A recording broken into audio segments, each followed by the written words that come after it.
اعوذ باللہ من الشیطان الرجیم بسم اللہ الرحمن الرحیم الم تروا ان اللہ سخر لکم ما فی السماوات وما فی الارض واسبغ علیکم نعمہ ظاہرۃ وباطنہ ومن الناس من یجادل فی اللہ بغیر علم ولا ہدی ولا کتاب منیر صدق اللہ العظیم۔ کیا تم نے دیکھا نہیں کہ اللہ تعالیٰ نے تمہارے لیے مسخر کر دیا ہے جو کچھ کے آسمانوں میں ہے اور جو کچھ کے زمین میں ہے؟ یعنی یہ کہ آسمان کے اندر سورج ہے، چاند ہے، یہ سب تمہاری ضرورتیں بہم پہنچانے میں لگے ہوئے ہیں۔ سورج کی تمازت ہے جس سے تمہاری فصلیں پکتی ہیں، اسی سے ہواؤں کا نظام چل رہا ہے، بارشوں کا برسنا، تو یہ سارا معلوم ہوتا ہے کہ تمہارے لیے یہ سب بستر بچھایا ہے اللہ نے اور ساری تمہاری ضرورتیں پوری کی ہیں۔ وَأَسْبَغَ عَلَيْكُمْ نِعَمَهُ، اور اس نے تم پر اپنی ساری نعمتیں مکمل کر دی ہیں، پوری کر دی ہیں۔ ظاہرۃ و باطنۃ، یہ نعمتیں ظاہری بھی ہیں باطنی بھی ہیں، جو باہر سے نظر آتی ہیں دکھتی ہیں، جن کو ہم استعمال کرتے ہیں۔ بہت سی نعمتیں وہ جن کا ہمیں احساس ہی نہیں ہے، ہمارے وجود کے اندر کیا کچھ اللہ تعالی نے ودیعت کیا ہوا ہے اس کا ہمیں پوری طرح احساس بھی نہیں۔ وَمِنَ النَّاسِ مَن يُجَادِلُ فِي اللَّهِ بِغَيْرِ عِلْمٍ، یہ آیت آ چکی ہے سورہ حج میں۔ لوگوں میں سے کچھ ایسے بھی ہیں جو جھگڑتے ہیں اللہ کے معاملے میں یا اللہ کے بارے میں یا اللہ کے احکام کے بارے میں، اللہ کی آیات کے بارے میں، بغیر اس کے کہ بغیر علم کہ ان کے پاس کوئی علم ہو، ولا ہدن، نہ کوئی رہنمائی اور ہدایت ہے، ولا کتاب منیر، نہ کوئی روشن کتاب ہے۔ وَإِذَا قِيلَ لَهُمُ اتَّبِعُوا مَا أَنزَلَ اللَّهُ قَالُوا بَلْ نَتَّبِعُ مَا وَجَدْنَا عَلَيْهِ آبَاءَنَا، اور جب ان سے کہا جاتا ہے کہ پیروی کرو اس کی جو اللہ نے نازل فرمایا ہے، قرآن اتارا ہے، اس کی پیروی کرو، قالوا، وہ کہتے ہیں، بل نتبع ما وجدنا علیہ آباءنا، بلکہ ہم تو پیروی کریں گے اس کی کہ جس کو پر ہم نے پایا ہے اپنے آباء و اجداد کو۔ اور آج کل خاص طور پر یہ لوک ورثہ اور ہماری پرانی روایات، قومی روایات، اور ہماری جو ہیں ہر علاقے کا ایک کلچر ہے، اس کلچر کو زندہ کیا جائے، کروڑ ہر روپیہ ان چیزوں میں صرف کیا جاتا ہے۔ اولو کان الشیطان یدعوہم الی عذاب السعیر، خواہ شیطان ان کو پکار رہا اور بلا رہا ہو، یہ جو باتیں بنا رہے ہیں در حقیقت یہ شیطان کی دعوت اور اس کی تبلیغ ہے در حقیقت، جس کو انہوں نے قبول کیا ہے۔ یدعوہم الی عذاب السعیر، اور وہ انہیں بلا رہا ہے اس جہنم کے عذاب کی طرف۔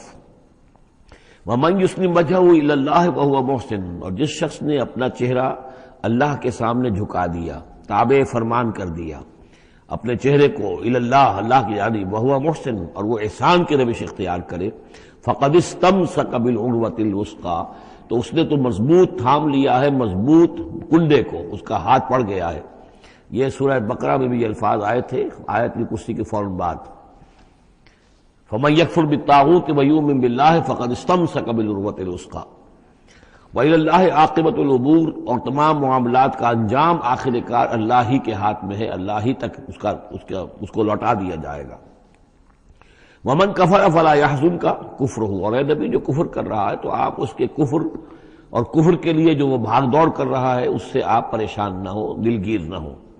الینا مرجعہم، میری طرف ان سب کو لوٹنا ہے، فننبئہم بما عملوا، ہم انہیں اچھی طرح بتا دیں گے، جتلا دیں گے جو کچھ کہ انہوں نے کیا تھا۔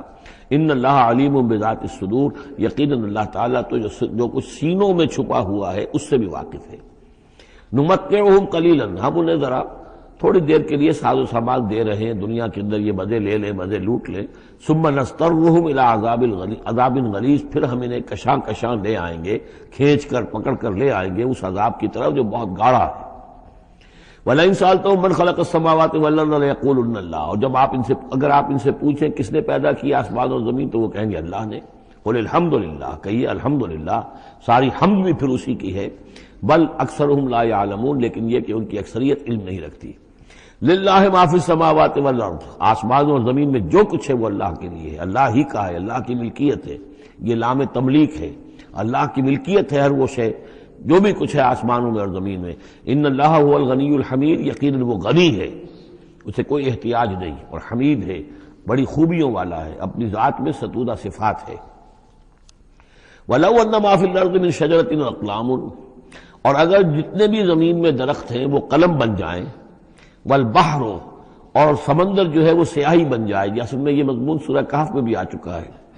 قل لو كان البحر مدادا لكلمات ربي ولنفد البحر قبل ان تنفد كلمات ربي ولو جئنا بمثله مددا، اگر پورا سمندر جو ہے میرے رب کے کلمات کو لکھنے کے لیے سیاہی بن جائے تو وہ سیاہی سمندر ختم ہو جائے گا، لیکن یہ کہ میرے رب کی کلمات ختم نہیں ہوں گے چاہے اتنا ہی سمندر اور لے آیا جائے۔ وہی مضمون یہاں بھی آ رہا ہے، اور یہ بات نوٹ کی ہے، میں نے کئی مرتبہ آپ کو بتائی ہے کہ اہم مضامین قرآن مجید میں کم سے کم 2 جگہ ضرور ملتے ہیں۔ ولو، اب وہاں پر صرف سیاہی کا تذکرہ تھا، یہاں سیاہی کے ساتھ قلم۔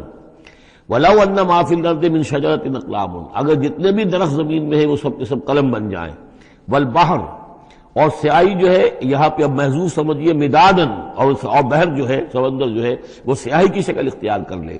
یمدہ من بعدہ سبعۃ ابحر، اور اس سیاہی کو پھر مزید پھیلائے اور بڑھائے 7 سمندر اور اس کے اندر جو ہے ڈال دیے جائیں۔ ما نفدت کلمات اللہ، اللہ تعالیٰ کی کلمات ختم نہیں ہوں گے۔ اور یہ میں عرض کر چکا ہوں، اس سے مراد کیا ہے کہ ہر شے جو اس کائنات میں ہے اللہ تعالیٰ کے کلمہ کن کا ظہور ہے، تو گویا کہ یہ تمام مخلوقات جو ہے کلمات اللہ ہے۔ اس اعتبار سے ظاہر بات ہے کہ احصاء کرنا ممکن ہی نہیں، اور آج کچھ نہ کچھ ہمیں اندازہ ہے کہ یہ کائنات کتنی وسیع و عریض ہے۔ ابھی تک بڑی سے بڑی ٹیلیسکوپس ایجاد کرنے کے باوجود trillions and trillions and trillions of light years تک تو ہم نے دیکھ لیا ہے، لیکن کائنات کا سرا ابھی ہمیں نظر نہیں آیا کہ یہ شروع کہاں ہوتی ہے ختم کہاں ہوتی ہے۔ تو اس سے اندازہ کریں اللہ تعالیٰ کی خلاقی کا اور اس کی مخلوقات کتنی ہیں۔ تو وہ جتنے بھی کلمات کن ہیں، اگر ان کو لکھنے کے لیے تمام جو ہے زمین کے درخت وہ قلم بن جائیں اور تمام سمندر جو ہیں وہ سیاہی بن جائیں اور 7 سمندر اور بھی اس میں ایڈ کر دیے جائیں، تب بھی یہ کہ اللہ کے کلمات ختم نہیں ہوں گے۔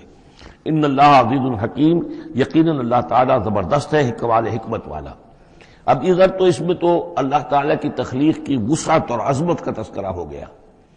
اب اس کا جو اس کے انتظام کا معاملہ، اس کی تدبیر جو ہے اس میں کس قدر یسر ہے، کتنی آسانی ہے، کتنی سہولت ہے اس کے لیے، یعنی اس کائنات کو جیسے کہ سورہ بقرہ میں آیت الکرسی میں بھی آیا تھا وَلَا يَئُودُهُ حِفْظُهُمَا، یہ آسمانوں اور زمین کی حفاظت اس پر کوئی بھاری نہیں ہے، مشکل نہیں ہے، اس کو جو ہے اس کے تھامنے میں، اس کے چلانے میں کوئی اس کے لیے یہ کام بوجھل نہیں ہے، وزنی نہیں ہے۔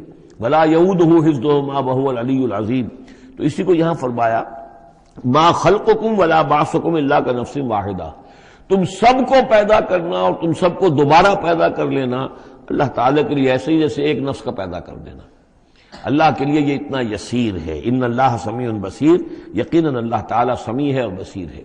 تو گویا کہ ایک ہے اللہ کی تخلیق کی وسعت و عظمت، وہ تو کلمات الہی، اور ایک ہے اللہ تعالیٰ پر یہ کتنا ہلکا ہے، اہون علیہ، یہ اس کے لیے بہت آسان ہے، یسر اور سہولت اللہ تعالیٰ اس کے انتظام کو اور اس کو جو لے کر چل رہا ہے وہ اس پر بھاری نہیں۔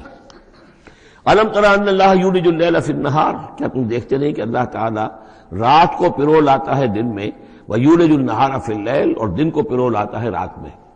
اب یہ ایک تو اس کا مفہوم یہ ہو سکتا ہے کہ جیسے ایک ڈوری ہے اور اس ڈوری کے اندر اگر آپ نے دانے ڈالے ہوئے تسبیح میں، ایک سیاہ ہے ایک سفید ہے، ایک سیاہ ایک سفید ہے، سیاہ کے بعد سفید، سفید کے بعد سیاہ، یہ تو آتا چلا جائے گا۔ ایک یہ ہے کہ کبھی دن بڑھتا ہے اور رات گھٹتی ہے، گویا کہ دن جو ہے رات میں داخل ہو رہا ہے، کبھی رات بڑھنے لگتی ہے دن گھٹنے لگتا ہے، گویا کہ دن جو ہے وہ رات کو انکروچ کر رہا ہے، رات کے حصے کو گویا کہ اس نے قبضے میں کر لے لیا ہے۔ تو اس طریقے سے اللہ تعالیٰ پرو دیتا ہے رات کو دن میں، دن کو رات میں۔ وَسَخَّرَ الشَّمْسَ وَالْقَمَرَ، اور اس نے مسخر کر دیا ہے سورج کو اور چاند کو، كُلٌّ يَجْرِي إِلَىٰ أَجَلٍ مُّسَمًّى، یہ سب کے سب چل رہے ہیں ایک وقت معین تک کے لیے۔ وَأَنَّ اللَّهَ بِمَا تَعْمَلُونَ خَبِيرٌ، اور یقیناً اللہ تعالیٰ جو کچھ کہ تم کر رہے اس سے باخبر ہے۔ ذَلِكَ بِأَنَّ اللَّهَ هُوَ الْحَقُّ، یہ اس لیے کہ اللہ حق ہے۔ وَأَنَّ مَا يَدْعُونَ مِن دُونِهِ الْبَاطِلُ، اور یہ کہ جس کو یہ پکار رہے ہیں اللہ کے سوا وہ سب باطل ہیں، ان کی کوئی حقیقت ہی نہیں۔ باطل اس کو کہتے ہیں جو نظر تو آئے ہو نہ، کوئی حقیقت اس کی نہ ہو، جیسے شراب، پانی نظر آتا ہے لیکن پانی ہے نہیں۔ وَأَنَّ اللَّهَ هُوَ الْعَلِيُّ الْكَبِيرُ، اور یقیناً اللہ تعالیٰ ہی ہے سب سے بلند و بالا اور سب سے بڑا اور عظمت والا۔ أَلَمْ تَرَ أَنَّ الْفُلْكَ تَجْرِي فِي الْبَحْرِ بِنِعْمَتِ اللَّهِ لِيُرِيَكُم مِّنْ آيَاتِهِ، کیا تم دیکھتے نہیں کہ کشتیاں چلتی ہیں سمندر میں یا دریا میں اللہ کی نعمتوں کو لے کر؟ ظاہر بات ہے ٹرانسپورٹ جو ہوتی تھی پہلے بہت بڑی، وہ سمندروں میں کشتیوں سے، دریاؤں میں بھی۔ لِيُرِيَكُم مِّنْ آيَاتِهِ، تاکہ وہ تمہیں دکھائے اپنی آیات میں سے۔ ان فی ذلک لآیات لکل صبار شکور، یقیناً اس میں آیات ہیں، لیکن کس کے لیے؟ ان سب لوگوں کے لیے جو صبر کرنے والے ہیں، شکر کرنے والے ہیں۔ صبار یہ بھی مبالغے کا صیغہ ہے، فعال کے وزن پر، بہت صبر کرنے والا۔ شکور فعول کے وزن پر ہے، بہت زیادہ شکر کرنے والا۔ وَإِذَا غَشِيَهُم مَّوْجٌ كَالظُّلَلِ، اور جب یہ کبھی سمندر میں ہوتے ہیں اور ان کے اوپر ایک موج چڑھتی ہے اور ڈھانپ لیتی ہے انہیں جیسے کہ بادل ہو، ایسی موج آ رہی ہے کہ گویا کہ وہ تمہارے اوپر سے گزر جائے گی۔ دعوا اللہ مخلصین لہ الدین، تو وہ پکارنے لگتے ہیں اللہ کو اسی کے لیے اپنی اطاعت کو خالص کرتے ہوئے۔ فلما نجاہم من البر، اور جب اللہ انہیں نجات دے کر لے آتا ہے خشکی پر، فمنہم مقتصد، تو ان میں سے کچھ وہ لوگ ہیں کہ جو بیچ کی چال پر چلتے ہیں، یعنی یہ کہ اکثر و بیشتر جو ہیں وہ پھر شرک کی راہ اختیار کر لیتے ہیں۔ وما یجحد بآیاتنا الا کل ختار کفور، اور ہماری آیات کا انکار نہیں کرتے مگر وہی جو قول کے جھوٹے ہیں اور ناشکرے ہیں۔ یا ایھا الناس اتقوا ربکم واخشوا یوما، اے لوگو اپنے رب کا تقوی اختیار کرو اور ڈرو اس دن سے، لا یجزی والد عن ولدہ، جس دن کوئی والد اپنے بیٹے سے کسی شے کو دور نہیں کر سکے گا، بچا نہیں سکے گا کسی بھی چیز سے، ولا مولود هو جاز عن والدہ شیئا، اور نہ ہی بیٹا جو ہے وہ اپنے باپ سے کوئی شے دور کر سکے گا، کوئی کسی کے کام نہیں آئے گا، نہ باپ بیٹے کے نہ بیٹا باپ کے، تو باقی سارے رشتے جو ہیں وہ تو اس کے بعد ثانوی ہیں۔ ان وعد اللہ حق، یہاں وہ آیت بھی یاد آ گئی ہوگی آپ کو، یا بنی اسرائیل اذکروا نعمتی التی انعمت علیکم انی فضلتکم علی العالمین واتقوا یوما لا تجزی نفس عن نفس شیئا ولا یقبل منها شفاعۃ ولا یؤخذ منها عدل ولا هم ينصرون۔ یا ایھا الناس اتقوا ربکم واخشوا یوما لا یجزی والد عن ولدہ ولا مولود هو جاز عن والدہ شیئا ان وعد اللہ حق، اللہ کا وعدہ سچا ہے، شدنی ہے، اٹل ہے، ہو کر رہے گا، قیامت آ کر رہے گی، جزا و سزا ہو کر رہے گی۔ فلا تغرنکم الحیات الدنیا، تو دیکھو تمہیں نہ دھوکے میں ڈال دے یہ دنیا کی زندگی، تم اسی کے اوپر ریجھ جاؤ، اسی میں مگن ہو جاؤ، اسی میں گم ہو جاؤ، تو گویا کہ یہ تمہارے لیے پھر دھوکے کی ٹٹی بن گئی کہ اصل زندگی سے تمہیں جو ہے ذہناً جو ہے اس نے غافل کر دیا۔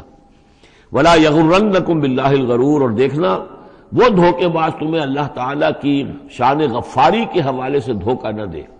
یہ شیطان آ کر یہ بھی کہتا ہے کہ اللہ تو بڑا غفار ہے، تم نے کیا کیا، کچھ چھوٹے سے گناہ تھوڑے سے کیے، اللہ کی مغفرت تو بہت وسیع ہے، خامخواہ کاہے کو گھبراتے ہو، کاہے کو توبہ کرتے ہو۔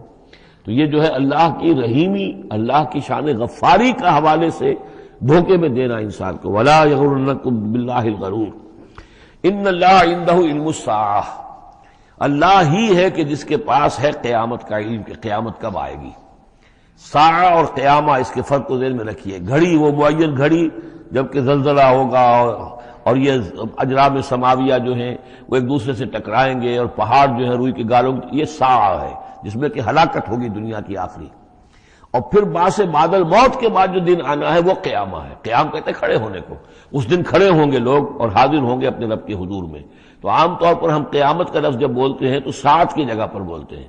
قرآن کی جو پرٹیکولر اپنی ٹرمینالوجی ہے اس میں یہ ساعہ ہے، وہ گھڑی کہ جس میں ہلچل ہوگی اور یہ جو بھی کچھ ہونا ہے جس کا کہ نقشہ کھینچا گیا، القاریہ والقاریہ وما ادراک ما القاریہ، یہ ہے الساعہ۔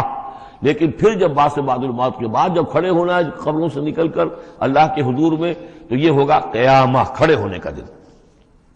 ان اللہ عندہ علم الساعہ، وہ ساعت کب آئے گی اس کا علم صرف اللہ کے پاس ہے۔ وَيُنَزِّلُ الْغَيْثَ، وہی بارش برساتا ہے۔ وَيَعْلَمُ مَا فِي الْأَرْحَامِ، وہ جانتا ہے جو کچھ کے رحموں میں ہے، ماں کے پیٹ میں کیا ہے وہ جانتا ہے۔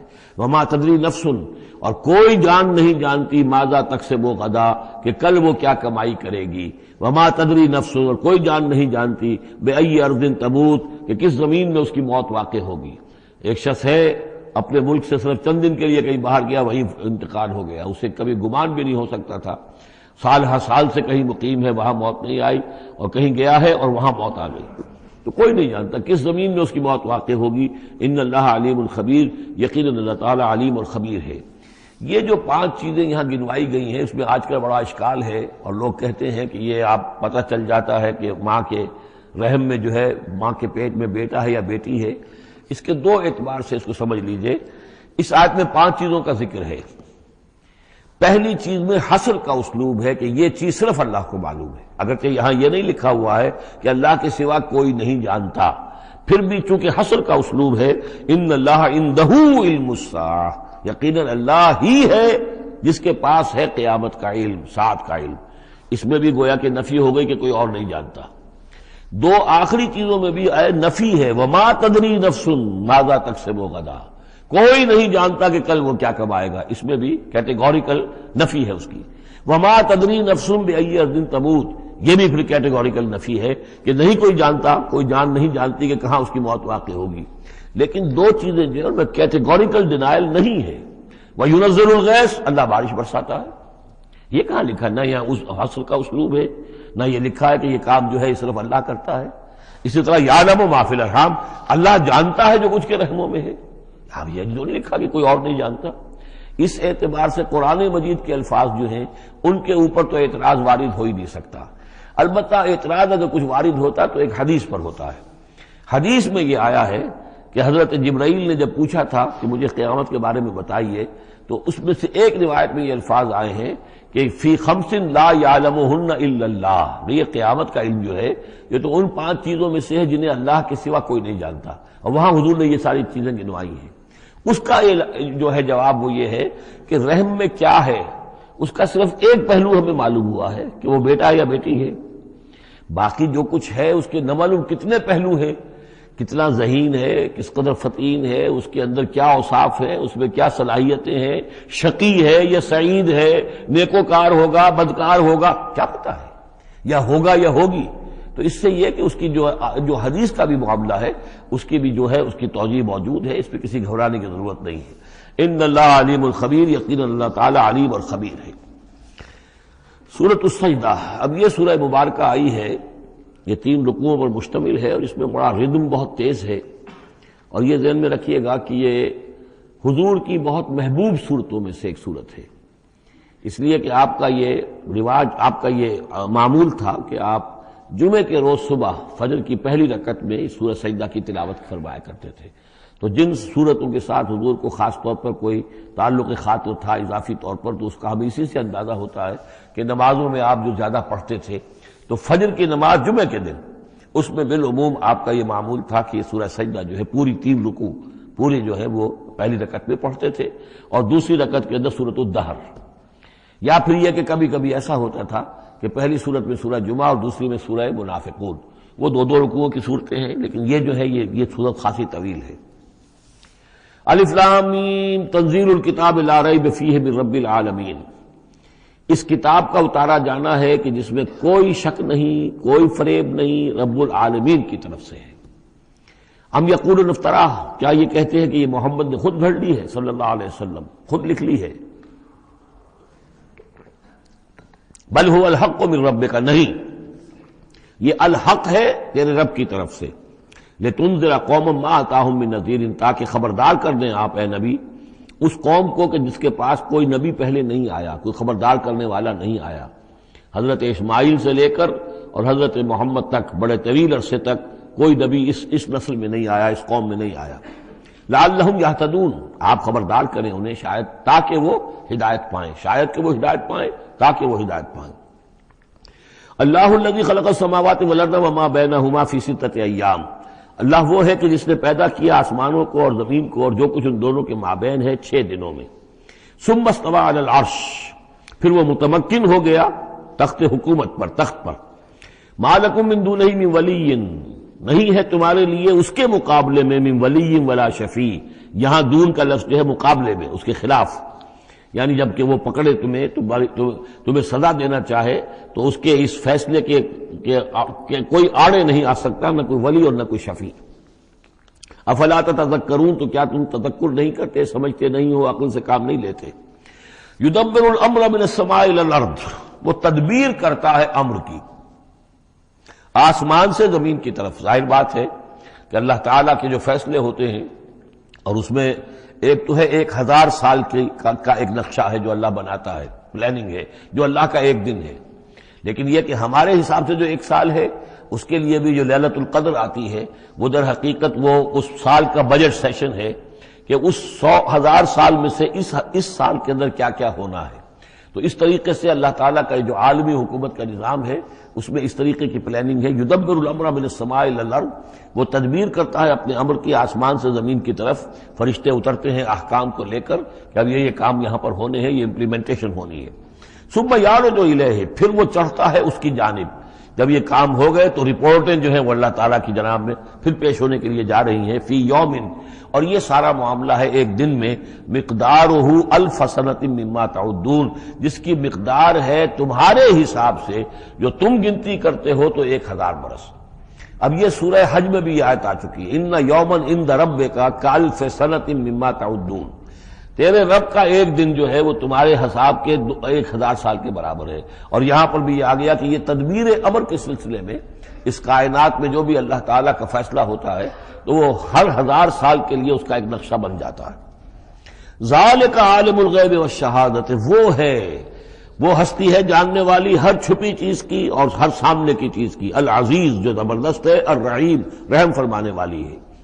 الذی احسن کل شیء، جس نے کہ جو شے بنائی، کل شیء خلقہ، جو شے بھی اس نے بنائی بہت خوبصورت بنائی، بہت عمدہ بنائی. اس کی خلقت میں کوئی نقص تم نہیں دکھا سکتے، کہیں کوئی کوتاہی نہیں دکھا سکتے. وبدأ خلق الانسان من طین، اور انسان کی تخلیق کا آغاز کیا گارے سے. یہ تخلیق کا آغاز تو گارے سے ہوا، یا تو یہ کہ وہ آدم کی تخلیق جو ہے وہ جو جن مراحل سے ہو کر گزری ہے اس کو ہم کئی دفعہ دیکھ چکے ہیں، یا جیسے کہ میں نے سورہ مومنون کے شروع میں عرض کیا کہ خود ہر انسان کی بھی جو تخلیق ہو رہی ہے اس کا بھی اصل تو جو ہے کہ باپ کے جسم میں جو نطفہ بن رہا ہے تو وہ بھی تو ظاہر بات ہے کہ زمینی جو غذا ہے اور وہ مٹی ہی کی کشید جو ہے وہی چیزیں ہیں کہ جس کے ذریعے سے وہ اس کا نطفہ بنتا ہے. لیکن اس کے بعد ثم جعل نسلہ من سلالۃ من ماء مہین، پھر یہ جو نسل چلی ہے آدم کی علیہ الصلوۃ والسلام، اب یہ چلی ہے اس بے قدر پانی کی کہ نچڑا ہوا پانی جو ہے سلالۃ من ماء مہین، اس سے اب یہ نسل آگے چل رہی ہے. پہلا مرحلہ آدم کا مٹی سے آدم تک، اب آدم سے آگے جو تناسل کا معاملہ چل رہا ہے نوع انسانی کا، ریپروڈکشن جس نظام سے ہو رہی ہے اس کا یہ نسل جو ہے اس میں یہ ذریعہ بن رہا ہے. ثم سواہ ونفخ فیہ من روحہ، اب یہاں سما جو آ رہا ہے گویا کہ نسل انسانی میں سے جو بھی کوئی ایک بچہ جو ہے اس کو اللہ تعالیٰ اس کی نوک پلک سنوار دیتا ہے، ونفخ فیہ من روحہ، اور اس میں پھر پھونکتا ہے اپنی روح میں سے. یہ میں عرض کر چکا ہوں کہ یہ حدیث نبوی سے جو بڑی پختہ حدیث ہے حضرت عبداللہ ابن مسعود رضی اللہ تعالیٰ عنہ سے، اس میں یہ ہے کہ 40 دن نطفے کی شکل ہے، 40 دن مضغہ ہے، بلکہ درمیان میں علقہ ہے، اور پھر 120 دن کے بعد اللہ تعالیٰ فرشتے کو بھیجتا ہے جو اس میں روح پھونکتا ہے. وَنَفَخَ فِيهِ مِن رُوحِهِ وَجَعَلَ لَكُمُ السَّمْعَ وَالْأَبْصَارَ وَالْأَفْئِدَةَ، اور اس نے تمہارے لیے بنا دیے ہیں کان بھی اور آنکھیں بھی، اور تمہیں عقل بھی دی ہے، یا دل بھی، جو بھی چاہے کہہ لیں، اس لیے کہ دل کی بھی ایک عقل ہے اور ایک عقل حیوانی ہے. قَلِيلًا مَا تَشْكُرُونَ، بہت ہی کم ہے جو شکر تم کرتے ہو. وَقَالُوا إِذَا ضَلَلْنَا فِي الْأَرْضِ أَإِنَّا لَفِي خَلْقٍ جَدِيدٍ، اور یہ کہتے ہیں کہ جب ہم زمین میں گم ہو جائیں گے، رل مل جائیں گے، مٹی ہو کر مٹی میں مل جائیں گے، تحلیل ہو جائیں گے. اور آج کا کوئی نوجوان کہے گا جبکہ اس کے تو ایٹم جو ہے وہ بھی منتشر ہو گئے، اس کے الیکٹرانز بھی پتہ نہیں کہاں سے کہاں گئے، اب اسی کے جسم سے کھاد بن گئی ہے، وہ اس کا جسم کھاد بن گیا ہے، اور وہ کھاد جو ہے وہ پلانٹس کے اندر آ گئی ہے، اور وہ پلانٹس جو ہیں وہ بکری نے کھا لیے ہیں، اور بکری سے کہیں سے کہاں پہنچ گئے، کیسے جمع ہوں گے اس کے اجزاء. وَقَالُوا إِذَا ضَلَلْنَا فِي الْأَرْضِ، جب ہم زمین کے اندر گم ہو جائیں گے، کھوئے جائیں گے، أَإِنَّا لَفِي خَلْقٍ جَدِيدٍ، کیا پھر ہمیں ایک نئی تخلیق جو ہے عطا ہو جائے گی. بل ہم بلقاء ربہم کافرون، حقیقت میں یہ اپنے رب کی ملاقات کا انکار کر رہے ہیں، کیونکہ انہیں معلوم ہے کہ ان کے کرتوت کیا ہیں. ظاہر بات ہے جس کے دل کے اندر اللہ کے لیے خلوص اور محبت ہے اور دل را بدل رہیس، تو اسے یہ بھی یقین ہوگا میرا پروردگار بھی مجھ پر شفقت فرمائے گا، رحم فرمائے گا. آپ اگر مخلص ہیں اللہ کے ساتھ تو اللہ تعالیٰ کی طرف سے بھی رحمت کی امید ہوگی، تو پھر تو انسان ملنا چاہے گا. یہ لوگ انکار کرنا چاہتے ہیں اللہ سے ملاقات کا، اعتراض یہ کر رہے ہیں کیسے ہو سکتا ہے، کیسے پیدا ہو سکتے ہیں. حالانکہ بے وقوف یہ دیکھیں کہ اگر تمہیں وہ پہلی مرتبہ پیدا کر سکتا ہے تو دوبارہ پیدا کرنا کیسے مشکل ہوگا. تو تمہیں پہلے بھی پیدا کیا، زمین ہی سے اجزاء آئے ہیں، سارے ایٹمز وہیں سے آئے ہیں، وہیں سے ہو کر تمہارے وجود جو ہے وہ بنا ہے. قُلْ يَتَوَفَّاكُم مَلَكُ الْمَوْتِ الَّذِي وُكِّلَ بِكُم، کہہ دیجئے کہ تمہیں قبض کر لے گا وہ فرشتہ جو موت کا فرشتہ ہے، جو تم پر مقرر کر دیا گیا ہے. ثم الى ربکم ترجعون، پھر تم اپنے رب کی طرف لوٹا دیے جاؤ گے. وَلَوْ تَرَىٰ إِذِ الْمُجْرِمُونَ نَاكِسُو رُءُوسِهِمْ، اور کاش کہ تم دیکھ سکو وہ منظر جبکہ یہ مجرم کھڑے ہوں گے سر ڈالے ہوئے اپنے پروردگار کے سامنے، ربنا ابصرنا وسمعنا، وہ کہیں گے پروردگار اب ہم نے دیکھ لیا، حقیقت ہم پر منکشف ہو گئی، اب ہم نے سن لیا، ہر بات جو ہے ہم نے پا لی، فرجینا، تو ایک دفعہ ہمیں دنیا میں لوٹا دے، نعمل صالحا، اب ہم نیک عمل کریں گے، انا موقنون، اب ہمیں یقین آ گیا، ایمان کیا، ایمان سے بھی آگے کی بات، اب تو پورا یقین ہمیں حاصل ہو گیا، وَلَوْ شِئْنَا لَآتَيْنَا كُلَّ نَفْسٍ هُدَاهَا، اگر اسی طرح ہم نے ہدایت دینی ہوتی پردے اٹھا کر تو دنیا ہی میں ہم سب کو جو ہے ہدایت دے دیتے۔ اب فائدہ جو ہے اب ایمان لانے کا کوئی فائدہ نہیں ہے، اب تو جزا کا وقت ہے، یہ اب وہ امتحان کا وقت ختم ہو چکا۔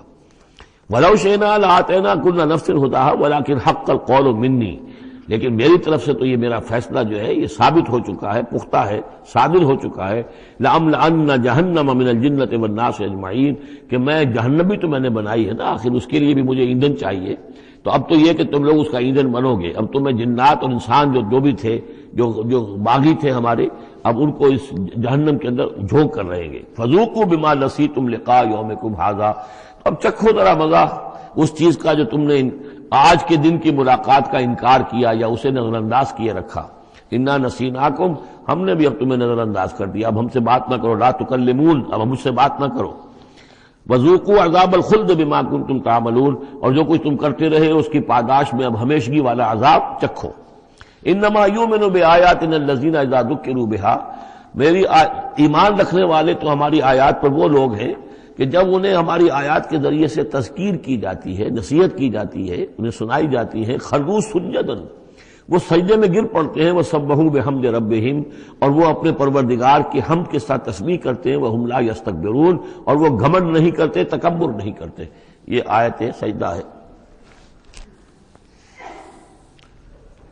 تتجافی جنوبہم عن المضاجع، رات کے اوقات میں ان کے پہلو بستروں سے دور رہتے ہیں، علیحدہ رہتے ہیں، رات کو یبیتون لربہم سجدا وقیاما، ایک تو وہ شخص ہے کہ جو ساری رات پڑا سوتا رہتا ہے، اور ایک وہ ہے کہ جو وقفے سے اٹھتا ہے، اللہ کو یاد کرتا ہے، کبھی کھڑا ہے کبھی سجدہ کر رہا ہے، تو ان کے پہلو جو ہیں وہ ان کے بستروں سے علیحدہ رہتے ہیں، یدعون ربہم خوفا وطمعا، اپنے رب کو پکارتے رہتے ہیں، دعا کرتے رہتے ہیں اپنے رب سے، خوف کے ساتھ بھی اور طمع کے ساتھ بھی، انہیں امید بھی ہوتی ہے، لالچ بھی ہوتا ہے کہ اللہ تعالیٰ رحم فرمائے، مغفرت فرمائے، لیکن ڈر بھی رہتا ہے کہ کہیں ہماری پکڑ نہ ہو جائے۔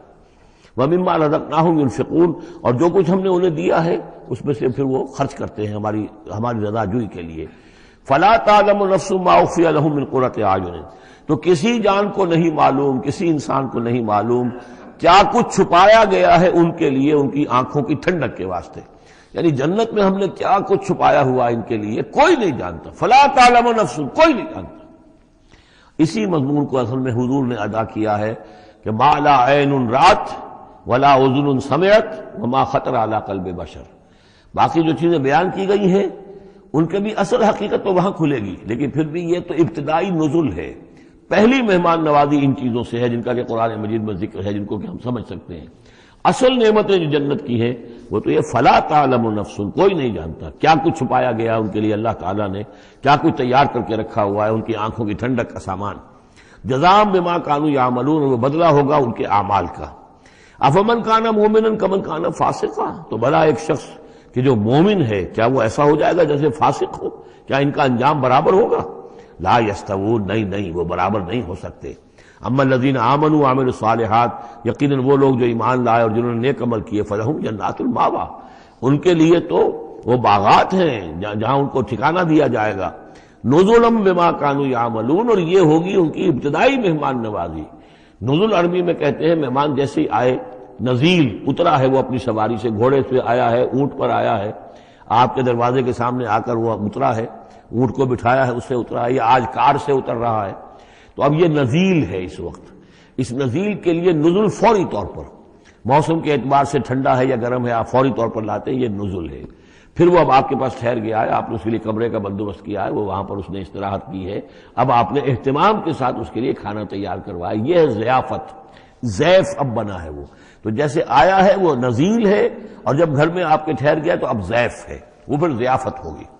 تو وہ چیزیں جو ہیں ما لا عین رات ولا اذن سمعت وما خطر علی قلب بشر، یہ اصل میں ضیافت خداوندی ہے، اور یہ نزل ہے جس کا ذکر قرآن مجید میں اس تفصیل سے آیا ہے۔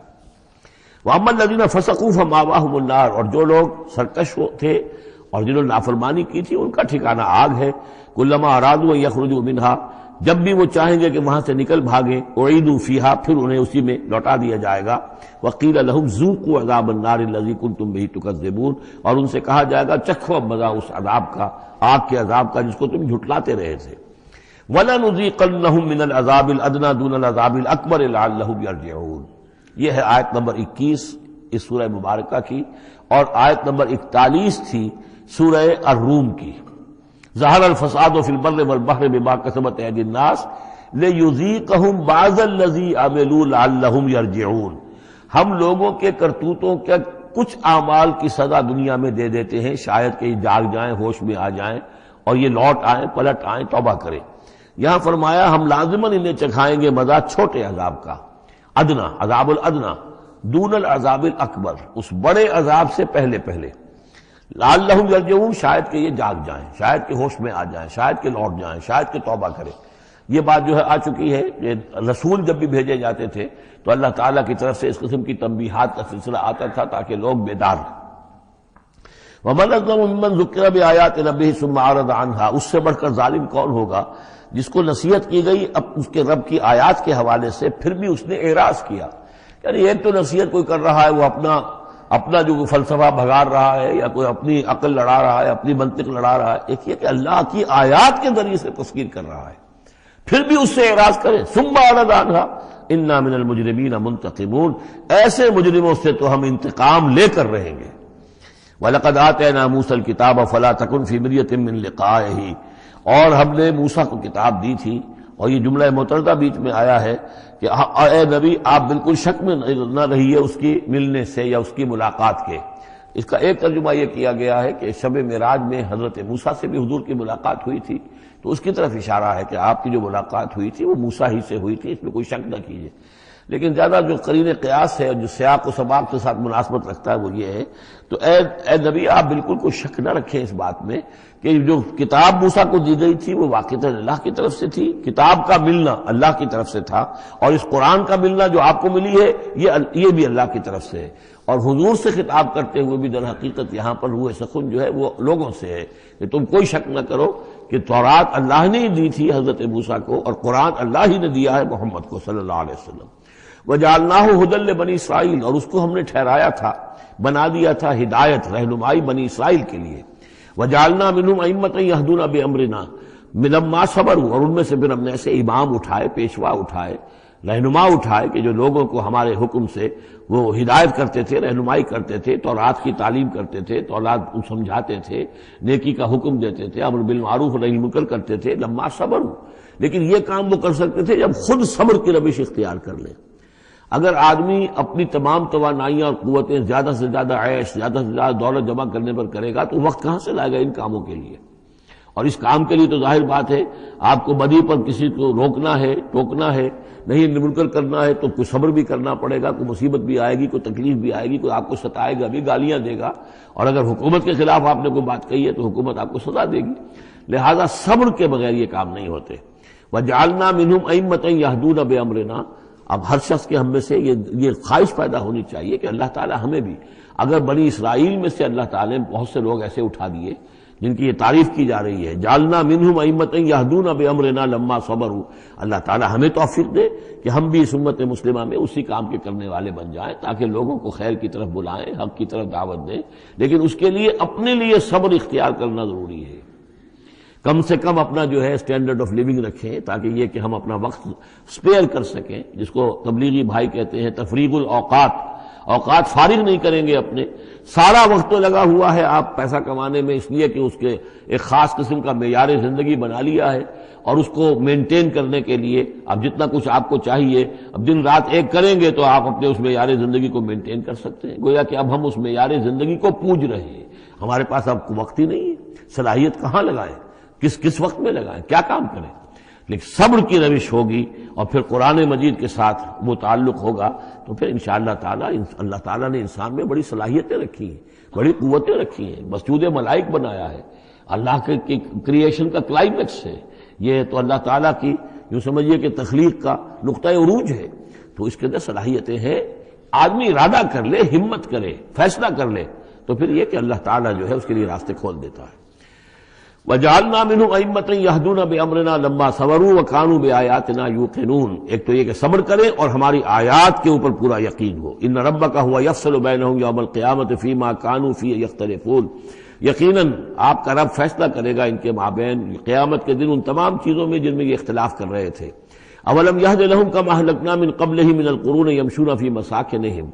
کیا ان کے لیے یہ بات کافی نہیں ہوئی ان کی رہنمائی کے لیے، ان کو سبق دکھانے کے لیے کہ ان سے پہلے ہم نے کتنی ہی بستیوں کو اور کتنی ہی نسلوں کو جو ہے ہلاک کیا ہے، کہ وہ جو پھرتے تھے اپنی انہی مساکن میں، اپنے شہروں میں، اور ایک مفہوم یہ کہ جن میں اب یہ پھر رہے ہیں، یہ جاتے ہیں اور سمود کی بستیوں کے پاس سے گزرتے ہیں. اور آج ہی بتایا گیا ہے کہ اخبار میں وہ خبر آئی ہے کہ کچھ برطانوی سیاست جو ہے وہ محققین، انہوں نے وہ ڈیڈ سی میں اس کے ساحل کے ساتھ ہی اور پانی کے نیچے وہ آثار موجود ہیں اس شہر کے کہ جس کی طرف حضرت لوط علیہ السلام کو بھیجا گیا تھا.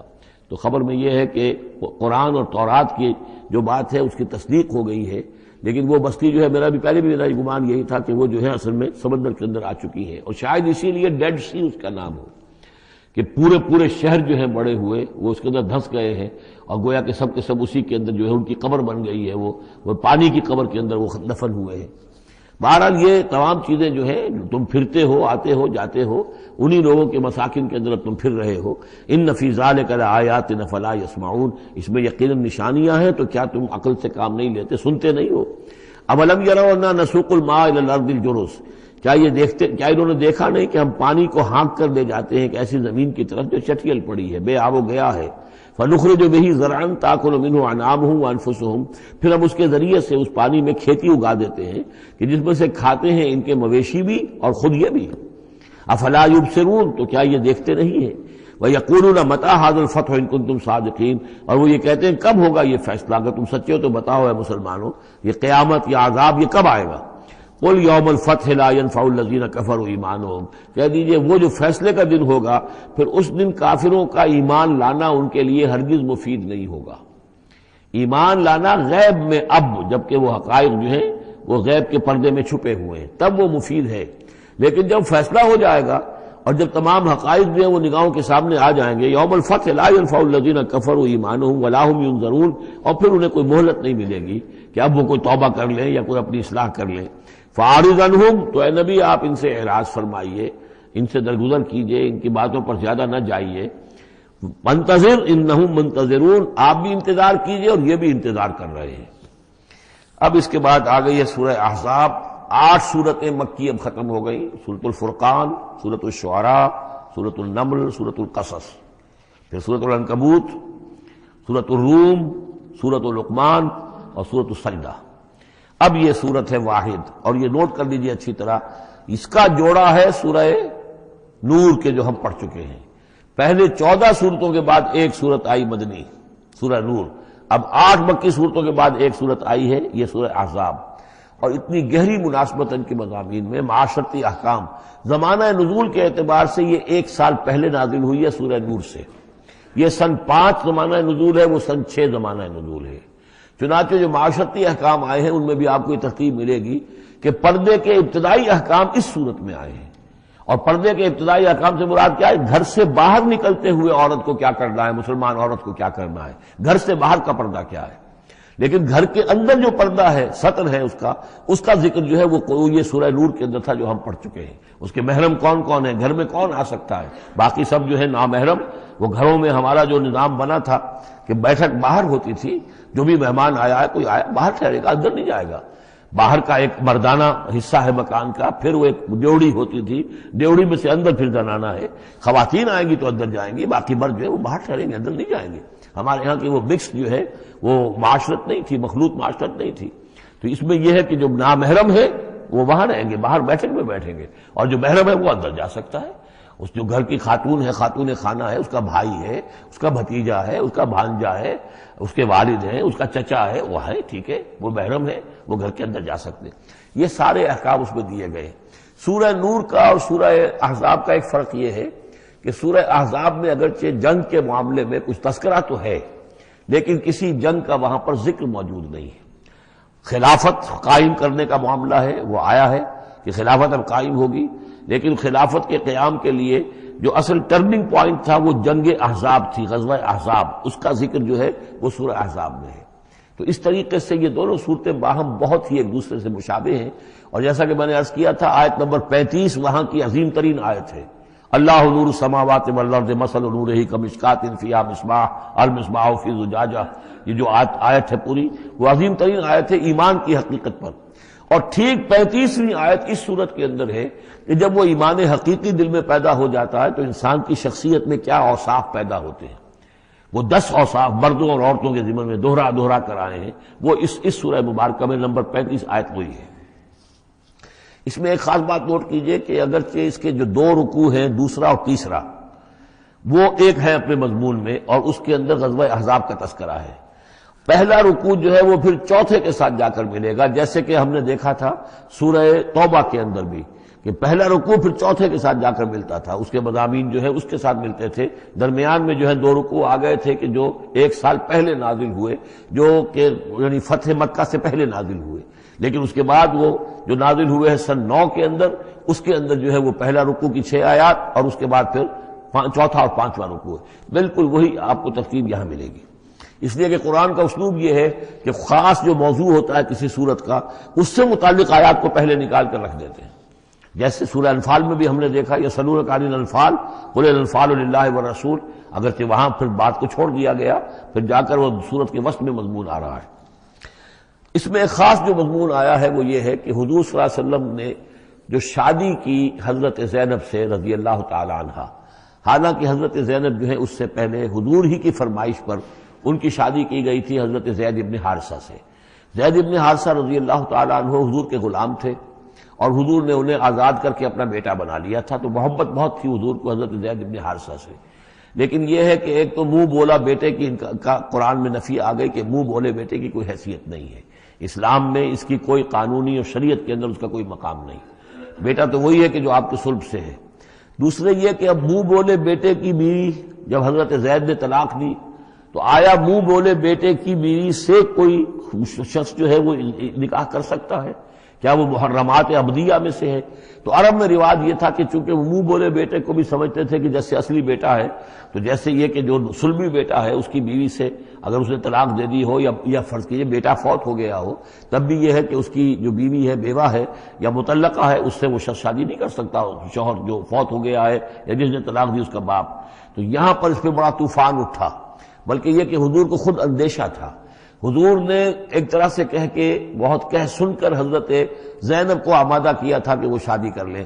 زینب جو ہے رضی اللہ تعالیٰ عنہ اونچے گھرانے کی، بنو ہاشم کی خاندان سے تعلق رکھنے والی، اور حضرت جو زید ابن حارثہ تھے ان پر غلامی کا داغ لگ چکا تھا، تو عرب کی ایک خاص جو ہے ان کے ہاں ایک سوچ تھی، ان کا ایک مزاج تھا، ان کی روایات تھیں، لیکن بہرحال حضرت زینب نے حضور کی فرمائش پر وہ نکاح کر لیا، لیکن یہ کہ ان میں نباہ نہیں ہو سکا۔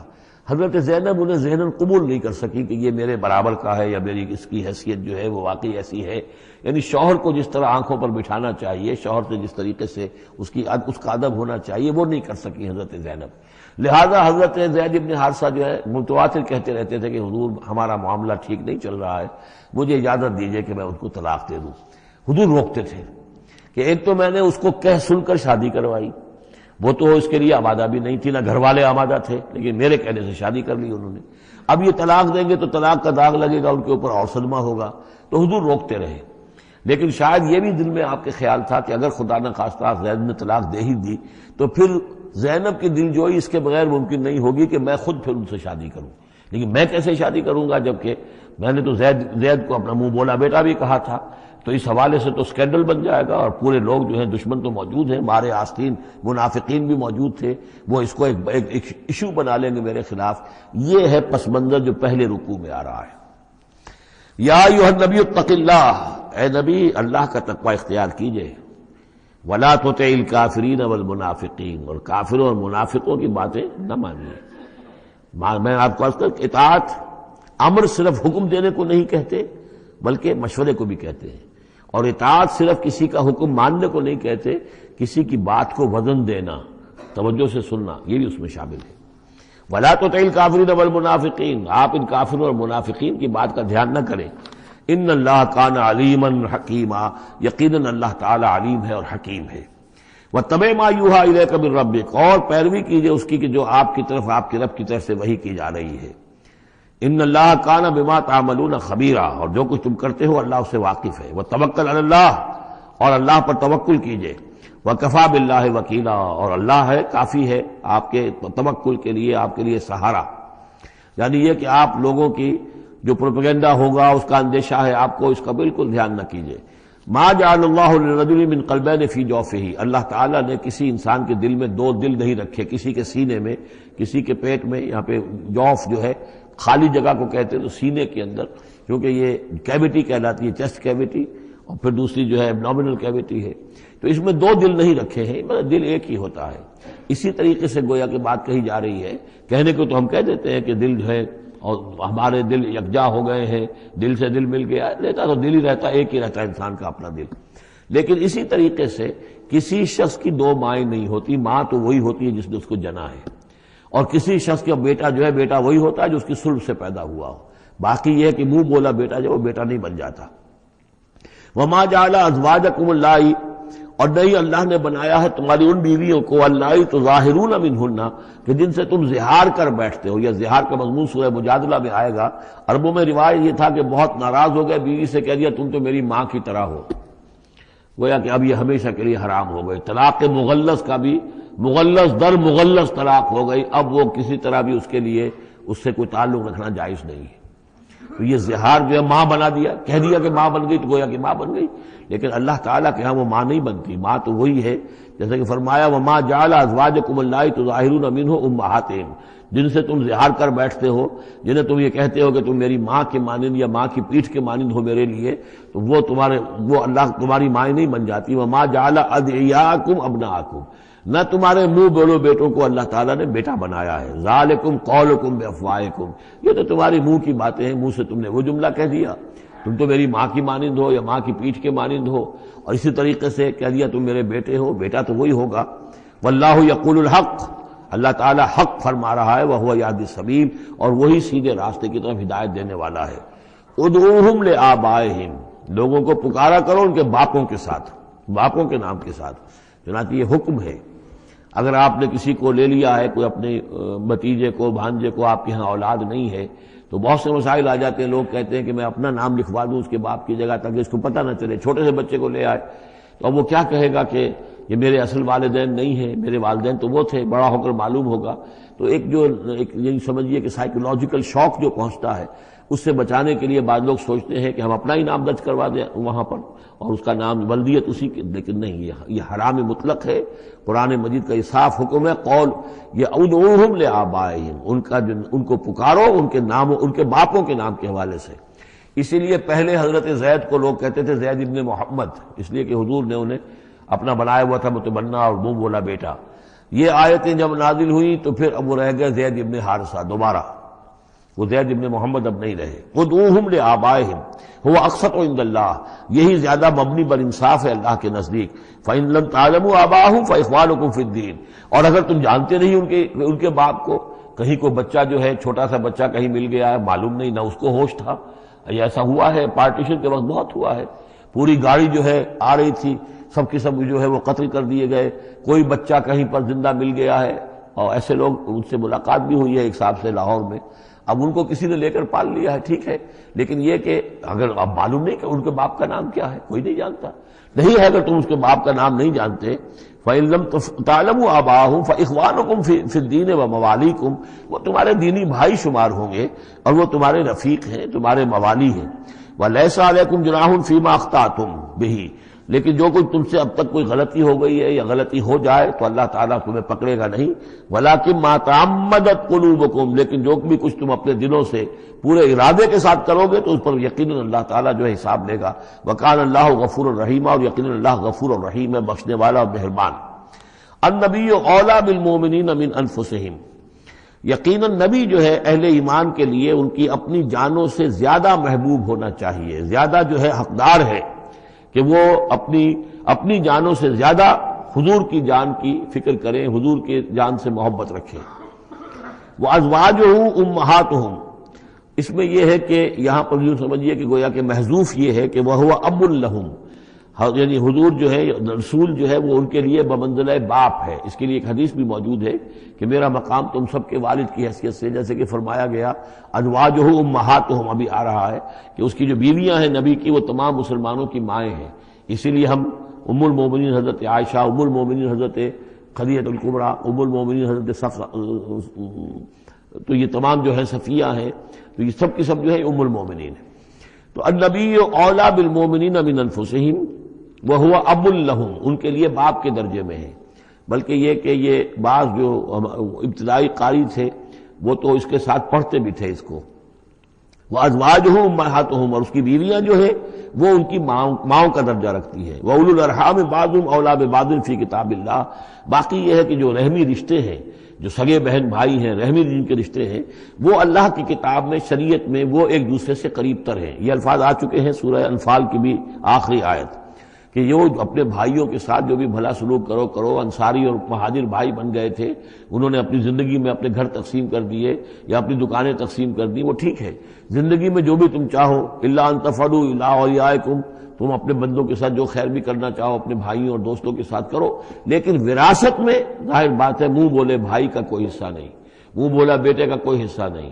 اور وہ جو بنا دیے گئے تھے انصاری اور مہاجر آپس میں بھائی بھائی، وہ بھائی چارہ جو ہے وہ بھی وراثت کے اندر نہیں چلے گا۔ وراثت جو ہے وہ تو جو اصل رحمی رشتے ہیں انہی میں ہے۔ وَأُولُو الْأَرْحَامِ بَعْضُهُمْ أَوْلَىٰ بِبَعْضٍ فِي کتاب اللہ مِنَ الْمُؤْمِنِينَ وَالْمُهَاجِرِينَ، اہل ایمان اور مہاجرین، ان سب کا معاملہ یہی ہے۔ اِلَّا أَن تَفْعَلُوا إِلَىٰ أَوْلِيَائِكُمْ مَعْرُوفًا، ہاں تم اپنے دوستوں کے ساتھ کوئی نیک سلوک کرو، بھلائی کرو، ان کو کچھ اپنے زندگی کے اندر تم اگر کچھ ہبہ کرنا چاہتے ہو ہبہ کر سکتے ہو، یہ سارے کام ہو سکتے ہیں، لیکن قانون اور شریعت اور وراثت اس میں ان کا کوئی حصہ نہیں۔ کان ذالک فی الکتاب مستورا، یہ تمام چیزیں جو ہے کتاب میں پہلے سے لکھی ہوئی ہیں۔ اس لیے بھی کہ یہ چیزیں جو آ چکی ہیں، اول تو یہ کہ تورات میں بھی ہوں گی، لیکن سورہ نساء میں بھی یہ باتیں آ چکی ہیں، اسی طریقے سے سورہ انفال میں بھی آ چکی ہیں۔ وَإِذْ أَخَذْنَا مِنَ النَّبِيِّينَ مِيثَاقَهُمْ، اور ذرا یاد کرو جب کہ ہم نے لیا تھا انبیاء سے ایک میثاق۔ یہ آل عمران میں ہم پڑھ چکے ہیں، 81 اور 82 نمبر 81 82 آیات ہیں یہ، اس میں ہم نے میثاق لیا تھا، میثاق النبیین، ومنک ومن نوح، آپ سے بھی لیا تھا اور نوح سے بھی لیا تھا، وابراہیم وموسیٰ وعیسیٰ ابن مریم، اور ابراہیم سے اور موسیٰ سے اور عیسیٰ ابن مریم سے، واخذنا منہم میثاقا غلیظا، اور ان سب سے ہم نے بڑا گاڑا قول و قرار لیا تھا، میثاق لیا تھا۔ یہ ذکر ہو چکا ہے سورہ آل عمران میں۔ اور یہاں بھی نوٹ کیجئے، اگر ہم یہ نہ مانیں کہ یہ ارواح کا معاملہ ایک علیحدہ وجود ہے اور یہ پہلے پیدا کر دیے گئے تھے، تو میثاق کب لیا گیا؟ ان سب کو کیسے جمع کیا گیا؟ وہ تو ایک میثاق الست جو ہے تمام ارواح سے لیا گیا، الست بربکم۔ پھر ان میں سے جو وہ تھے جنہیں نبوت ملنے والی تھی، روح محمدی بھی موجود تھی اور روح ابراہیم بھی تھی، روح عیسیٰ بھی تھی، یہ ساری ارواح تھی، ان سے پھر ایک ایڈیشنل جو میثاق لیا گیا۔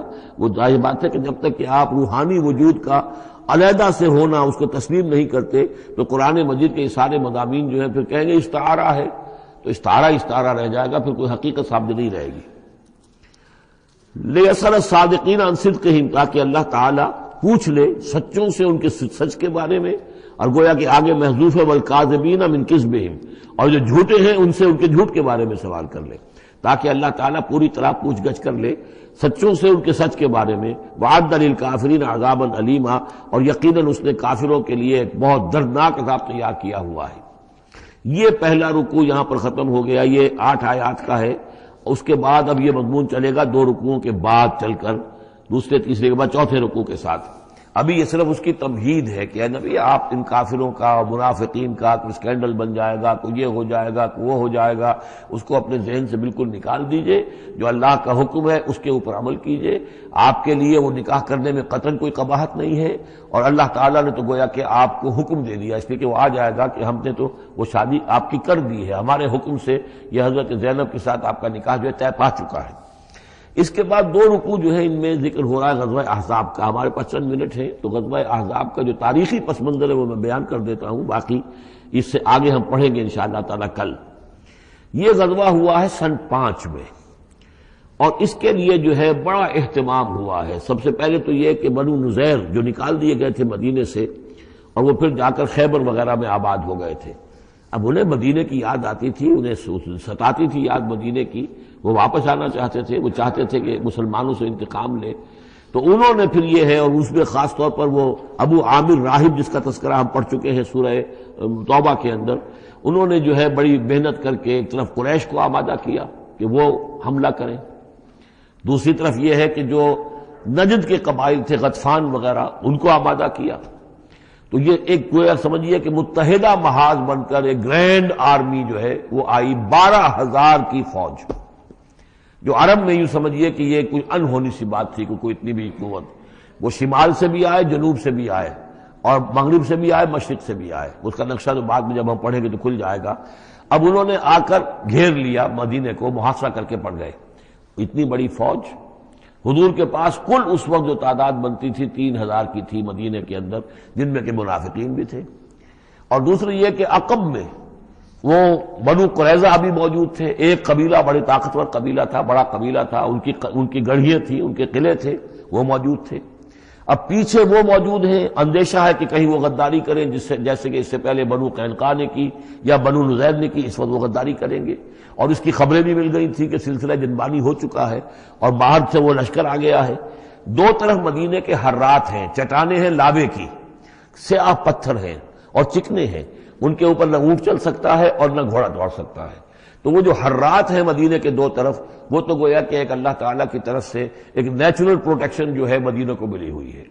اب دو طرف جو رہ گئے تو اس میں پیچھے تھے یہ عقب میں جو ہے یہ بنو قریظہ کی گڑھیاں تھیں، اور سامنے کا علاقہ تھا کہ جہاں سے لشکر آ کر جو ہے انہوں نے جو حملہ کرنا تھا۔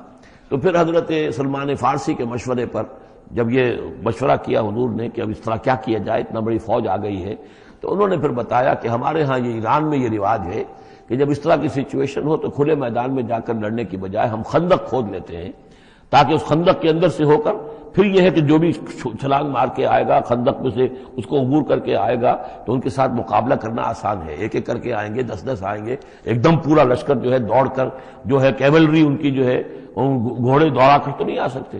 تو اس حوالے سے پھر خندق کھودی گئی، بہت ہی یعنی رسد کم تھا، فاقے لوگوں کو ہو رہے تھے، 2-2 3-3 دن کے کھانے کو کچھ نہیں ملا، سردی شدید تھی۔ اس موسم میں پھر طے ہوا کہ خندق کھودو، تو مسلمان خندق بھی کھود رہے تھے، اور اسی دوران یہ خبر بھی مل گئی کہ بنو قریظہ بھی بغاوت پر اور بدعہدی پر آمادہ ہیں۔ یعنی ہر اعتبار سے یہ سمجھ لیجئے کہ اللہ تعالیٰ نے اہل ایمان کے صبر اور امتحان کے لیے ایک بہت ہی سخت خوفناک صورت پیدا کر دی۔ اگرچہ اس کے بعد ہوا کیا، اس میں یہ ہے کہ ایک حضرت نعیم تھے ابو مسعود الاشجعی، نعیم بن ابن مسعود اشجعی، انہوں نے ایک بڑی تدبیر کی، حضور سے آ کر اجازت بھی دی، اشجعی قبیلے کے تھے، وہ باہر کے تھے، مدینے کے نہیں تھے، کہ حضور اگر آپ مجھے اجازت دیں تو میں ان کے مابین کچھ آپس میں بد اعتمادی پیدا کر دوں۔ بنو قریظہ کے پاس گئے کہ دیکھو تم یہاں رہتے ہو، یہ تو باہر سے آئے ہیں، فرض کریں چلیے آپ یہ سمجھتے ہیں کہ وہ جیت جائیں گے اور محمد اور ان کے ساتھیوں کو تم ختم کر دو گے، لیکن یہ بھی سوچو کہ اگر برعکس ہو گیا 10%، 20%، 30% کوئی امکان ہے کہ نہیں، تو تم کیا کرو گے؟ تمہیں تو یہاں رہنا ہے، پھر محمد کے ساتھ پھر تمہارا معاملہ ہوگا، اور ہو سکتا ہے کہ وہ چھوڑ کر چلے جائیں پھر۔ تو تم ایسے کرو کہ ان سے مانگو کہ کچھ لوگ ہاسٹیجز تمہیں دیں اپنے، تاکہ ان کو یقین یہ رہے، تمہیں یقین رہے کہ وہ اپنے وعدے سے پھریں گے نہیں، جو بھی وعدہ انہوں نے کیا ہے تمہارے ساتھ مدد کرنے کا، اور تمہارا جو اندر سے تم مسلمانوں پر حملہ کرو گے تو جو کچھ بھی ان کے وعدے وہ پورے کریں گے۔ انہوں نے کہا بات تو ٹھیک ہے، یہ نعیم جو کہہ رہا ہے یہ بات صحیح ہے۔ تو انہوں نے وہ مطالبہ کیا ان سے، قریش سے، اور وہ جو لشکر باہر پڑے ہوئے تھے 12,000 کے، کہ آپ اپنے کچھ آدمی ہمارے پاس بھیجیے تاکہ ہمیں اعتماد رہے، ہمارے پاس وہ رہیں گے ہاسٹیجز کی حیثیت سے، کہ ہمیں یقین رہے کہ آپ اپنی بات پوری کریں گے۔ ادھر سے جا کے ان سے کہا کہ وہ تم ان کے اوپر کیسے اعتماد کر رہے، وہ تو تمہارے اوپر اعتماد ہی نہیں کرتے، تم سے آدمی مانگ رہے ہیں۔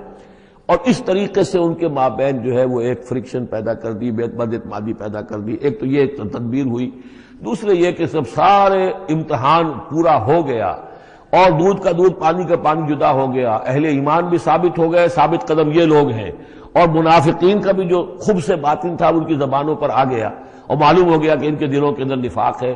پھر اللہ تعالیٰ نے ایک تیز آندھی بھیجی، وہ آندھی ایسی آئی، جھکڑ ایسا آیا کہ وہ لشکر جو تھا اس کے خیمے اڑ گئے، جہاں دیگیں چڑھی ہوئی تھی چولہوں کے اوپر آگ لگ گئی اور اس سے ایک افراتفری پیدا ہوئی جس کے نتیجے میں وہ لشکر انہوں نے وہاں سے کیمپ اٹھایا اور چلے گئے. باقاعدہ کوئی بڑی لڑائی کی کوئی شکل پیدا ہی نہیں ہوئی، لیکن اللہ نے بس امتحان جو ہے ایک شریر مسلمانوں کا لے لیا. اب اس کے بارے میں انشاءاللہ تعالی کل ہم اس کا مطالعہ کریں گے. بارک اللہ لی و لکم فی القرآن العظیم ونفعنی وإیاکم بالآیات والذکر الحکیم.